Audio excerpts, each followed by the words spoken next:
एक टीचर के रूप में आपके पास बहुत ज़्यादा काम होता है एंड आपको बहुत ज़्यादा कंटेंट डिलीवर करना होता है। इस वीडियो में मैं आपको एक जर्नी पे लेके जाऊंगा। कैसी जर्नी? आपको आपका टाइम टेबल या लर्निंग ऑब्जेक्टिव मिलने से गूगल क्लासरूम टूल्स यूज़ करके स्टूडेंट्स को पढ़ाने तक की जर्नी।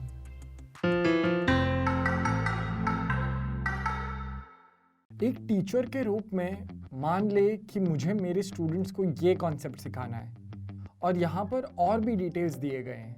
वीडियो को पॉज करें, कुछ समय ले और स्क्रीन पर टेक्स्ट को देखें। अब मुझे मेनली 3 ब्रॉड चीज़ों के बारे में सोचना है। पहला, कि मेरे स्टूडेंट्स को पहले से क्या जानना ज़रूरी है। दूसरा, मैं लाइव क्लास के दौरान क्या पढ़ाऊँगा। और तीसरा, मैं उनकी अंडरस्टैंडिंग को कैसे चेक करूँगा। तो अब मैं शुरू कैसे करूँ? मैं एक क्लास क्रिएट करता हूँ, ज़रूरी डिटेल्स भरता हूँ और क्रिएट पर क्लिक करता हूँ। फिर हमें ये स्क्रीन दिखेगा। प्लीज़ नोट करें कि कुछ टीचर्स एक क्लास अलग तरीके से बना सकते हैं। इस वीडियो में हमने एक क्लास को एक सब्जेक्ट सिखाने के लिए गूगल क्लासरूम क्लास क्रिएट किया है। एक टीचर के रूप में ये इस बात पर निर्भर करता है कि आप किस चीज़ से कंफर्टेबल हो और आपके स्कूल ने आपको क्या रिक्वेस्ट किया है। अगर आपको याद है, चैप्टर का नाम था क्वाड्रिलैटरल्स। सो अब मैं क्लास वर्क सेक्शन में वापस जाके क्रिएट पे क्लिक करके एक क्वाड्रिलैटरल्स नाम का टॉपिक क्रिएट करूँगा। अब ये एक चैप्टर बन जाता है मेरे क्लास में। चलो अब मैं मेरे क्लास के स्ट्रीम सेक्शन में वापस जाता हूँ। एक बार मेरी क्लास क्रिएट हो जाए तो मैं यहाँ देखे गए क्लास कोड को अपने स्टूडेंट्स के साथ शेयर करूँगा। मेरे स्टूडेंट्स फिर कोड एंटर करेंगे और मेरी क्लास ज्वाइन करने के लिए ज्वाइन क्लास ऑप्शन का यूज करेंगे। सबसे पहले मैं मे बी मेरे लाइव क्लास का अनाउंसमेंट कर सकता हूँ स्ट्रीम पर ऐसे पोस्ट करके। यहाँ फिर मैं एक ईमेल भी भेज सकता हूँ मेरे स्टूडेंट्स को पीपल सेक्शन में जाकर। इससे पहले कि मैं स्टूडेंट्स के साथ कम्युनिकेट करूँ, ये बहुत इंपॉर्टेंट है कि मैंने मेरा होमवर्क किया है। ज़रूरी प्रेजेंटेशंस, फाइल्स, इमेजेस या क्वेश्चंस पहले से ही रेडी रखना बहुत अच्छा आइडिया है। लेकिन ये फाइल्स मैं कहाँ सेव कर सकता हूँ? इसका जवाब है गूगल ड्राइव। वो क्या है? चलिए मैं जल्दी से इसके बारे में बताता हूँ। ये एक ऐसी जगह है जहाँ हम अपनी फाइल्स को स्टोर कर सकते हैं। और फाइल्स हमारी लोकल मशीन या लैपटॉप पर स्टोर नहीं होती है। ये रिमोट सर्वर्स पर स्टोर होती है, जो एक ज़्यादा सेफ ऑप्शन है और हम जब चाहें इसे एक्सेस कर सकते हैं। वहाँ डेटा पूरी तरह से सेफ रहता है और कोई भी हमारी फाइल्स तक पहुँच नहीं सकता है जब तक कि हम किसी को भी उन्हें एक्सेस करने की परमिशन ना दें। लेकिन अब मैं गूगल ड्राइव को गूगल क्लासरूम से कैसे एक्सेस कर सकता हूँ? मैं सिर्फ क्लास वर्क सेक्शन में जाऊँगा और यहाँ पर मुझे क्लास ड्राइव फोल्डर दिखेगा और मैं उस पर क्लिक करूँगा। ये स्पेस जो मैं यहाँ देख रहा हूँ, यहाँ मैं अपनी फाइल्स को सेव कर सकता हूँ और जब भी चाहूँ उन्हें एक्सेस कर सकता हूँ।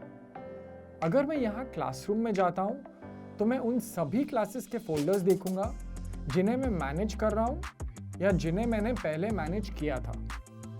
चलिए अब मैं करंट क्लास फोल्डर में जाता हूँ। अब मैं यहाँ फाइल्स कैसे ऐड कर सकता हूँ? राइट क्लिक ऑप्शन यूज करने के बाद मैं 2 चीज़ें कर सकता हूँ। एक, मैं अपलोड ऑप्शन का यूज़ करके अपनी फाइल्स या फोल्डर्स को यहाँ ऐड कर सकता हूँ। ये मुझे अपनी मशीन से अपनी मौजूदा फाइल्स को इस फोल्डर में अपलोड करने के लिए अलाउ करेगा। ये कितना आसान है ना? और दूसरा, मैं किसी भी दूसरे ऑप्शन का यूज़ करके सीधे फाइल्स क्रिएट कर सकता हूँ। मैं Google doc, Google slides presentation या क्विज़ेस के लिए गूगल फॉर्म क्रिएट कर सकता हूँ। और मैं चिंता नहीं करूंगा, मेरे स्टूडेंट्स को इस फोल्डर तक एक्सेस तब तक नहीं मिलेगा जब तक मैं उन्हें एक्सेस नहीं देता। एक बार जब मेरे पास अपने प्री क्लास और पोस्ट क्लास वर्क के लिए सभी फाइल्स तैयार हो जाती है, तो मैं अब अपने स्टूडेंट्स को पढ़ाने के लिए गूगल क्लासरूम टूल्स का यूज़ करने के लिए तैयार हूँ। और मुझे चिंता करने की ज़रूरत नहीं है क्योंकि मैं हमेशा और फाइल्स ऐड या रिमूव कर सकता हूँ। इस पॉइंट पर मेरी ज़्यादातर फाइल्स मेरे क्लास ड्राइव फोल्डर में तैयार हैं। कुछ क्लास के पहले रेफर करने वाले फाइल्स और कुछ क्लास के बाद रेफर करने वाले फाइल्स। अब मैंने मेरा बैकग्राउंड वर्क रेडी कर दिया है। चलिए हमारे गूगल क्लासरूम के क्लास में जाते हैं। क्रिएट पर क्लिक करके मैं स्टूडेंट्स के साथ कुछ मटेरियल शेयर करने के लिए रेडी हूँ। मैं टाइटल और डिस्क्रिप्शन एंटर करता हूँ और फिर स्टूडेंट्स को मेरे द्वारा बनाई गई रेलेवेंट फाइल्स तक एक्सेस देता हूँ। हम ऐड पर क्लिक कर सकते हैं और फिर गूगल ड्राइव पर जाते हैं। रीसेंट टैब में मैं देख पाऊंगा कि मैंने रिसेंटली ही कौन सी फाइल्स क्रिएट की है या गूगल ड्राइव पर अपलोड की है।